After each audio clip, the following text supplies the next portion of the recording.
Hi, I'm Leigh from moneyisinthelist.com, and in this video I'm going to show you how you can set up your WordPress site correctly. Okay, so if you've got any comments on this, you want to talk to me about this, hit me up in the YouTube comment section. Likewise, if there is a video on another topic that you would like me to create for the YouTube channel that would be of benefit to you, head over to moneyisinTheList.com and type out something in the suggestion box. So, as I say, this video is all about setting up your WordPress site correctly, and this is the second video in a three-part series about getting to grips with WordPress. In the previous video, we showed you how to install it onto your hosting. This one will be setting it up, and the third one will be getting to grips with plugins to supercharge your website. So as you're on this video, you would have already installed it, and you'll have something like what we've got here on the screen, the traditional WordPress dashboard. And it's a very simple and easy to use piece of software. And the dashboard, we just have some basic things that we can look at, and realistically this is for once you get going. If you want to change anything that's on the screen, you go up here to screen options and you can toggle off certain things depending on what you actually want. Okay, so we'll just leave them on for now and then get rid of it like that. So when you log in, you're going to see a number of things across the top on the left hand side. You're going to see this one here, which is like a circular arrows turning around with a number. This will tell you that something needs to be updated. Then the next section is comments, and they're the things that you really need to pay attention to each time that you log in, because it means that something has changed or something is changing. Okay, so what we're going to do, as it's a brand new installation, mainly what you want to do is you need to delete a couple of things to clean the slate, because when it's created it populates a few test subjects. So the first thing we want to do is go down to posts, we click on that, and what it's going to show us is that it's created a test post with a comment. So what we can do is we can just click on the trash and get rid of it. It goes into the trash, so we click on that trash and just empty it, and that post has gone for good. Similar fashion, we go down to pages, which are slightly different from posts. Pages are static pages that you will have on the site, and posts are blog updates. Okay, so as I say, it's got a sample page. We can delete that. We can go to the trash, and then we can empty it. So now we've deleted those two pages.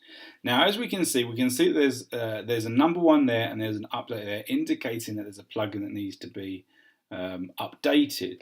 Now, if we click on plugins here, we can see that we've got two plugins here, and we want to get rid of them because the first one is a premium plugin, the second one is a nothing plugin. So if we just go across here to the checkbox next to plugin, and then we choose from the drop down delete, and then click apply, they will be gone for good. So we want to get rid, we don't want to have unnecessary plugins, because that will slow down the performance of our website. So that is incredibly important. So the next thing we want to look at is we want to look at the users page, and this is all about us and the way that we log in. Okay, so we can choose our login, and here we can change a few things, and basically the only thing that you really want to be minded about is the display name, how it's going to publicly display. So we can input names here. If we want, we can change the nickname, and then we'll have the option here to choose which name we want. Now I'm happy with Leigh, and if I change it, it will update in the top right corner my profile here. So we've got an email address. We can add some bio information here if we want. We can also have a profile picture. Now the profile picture is attached to what's called a gravatar, and this is like a global profile system. If you click on this link, it will take you to a separate website where you sign up for it's a free account. You upload your photo, your username, etc., etc., and then every time you log into a website or you reply to a comment on another website and you use your email and password or email that's associated with the Gravatar account, it will automatically pull the profile picture, which is quite good. So that will be there, and as you can see, for me, it's up there. It's a picture of me out in Orlando. Right, so here we can change the password if we want, and if we change anything, obviously remember to click update profile. Okay, so the next section that we want to think about is the settings. So we just click on settings, it takes us to the general, and here's where we can change the site title. We spoke about this in the previous video. You've got the site title and the tagline, and if I've got the page open here, which I have, we can see this is going to be the title, this is going to be the subtitle or description, and we have the opportunity to change that. So let me just write something, my website,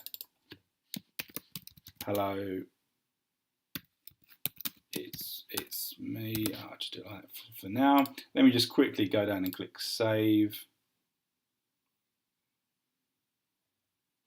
And then if I refresh the page there,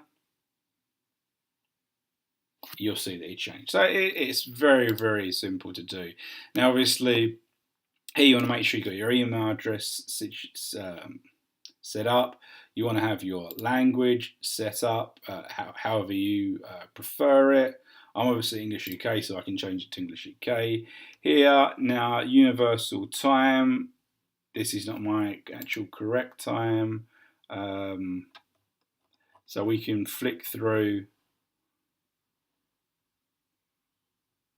the addresses here. I'm going to choose London. Is the correct time? Maybe I'm wrong. And then here we can change the date format, and this is going to be for things like posts and pages, when comments, and when you update the pages, and obviously the times. And you can change that, okay? So the main important situation next is what's called permalinks, okay? And this is going to help you with search engine optimization and also making your pages look a lot more clean. So we click on permalinks, and here we have common settings, okay? And you can see here that basically what a permalink is. It is the link. Okay, it is the link that is going to be created each time you create a page, each time you create a post. So we want that to look nice and neat. So you can see there are different ones that you can choose. You can choose the number. You can choose this one that has the date, other ones that have the date, ones that include numbers. What you always want is you always want post name, okay? Because if you have post name, it's going to create a web link that has the title of the post that you've created. So if it's how to set up WordPress is the post, it's going to be demo.moneysinTheList.com/how to set up WordPress. So it's going to be very clean, and it's going to say exactly what you want it to say. And then you just click Save Changes, and that's it. Okay, so they're the basic things you need to think about once you've installed WordPress. There's a few very basic things to set it up to get you on your way. Now, as I say in the next video, the third video in this series, we're going to be talking about plugins that can turbocharge your website from something pretty basic like this, okay, to something really exceptional and something that's going to work at the best it possibly can. So if you've got any comments, remember to hit me up in the YouTube comments section below. And if you've got any suggestions for any new videos, remember to jump across to moneysinthelist.com and hit me up in the suggestion box. I've been Leigh. Have a great day.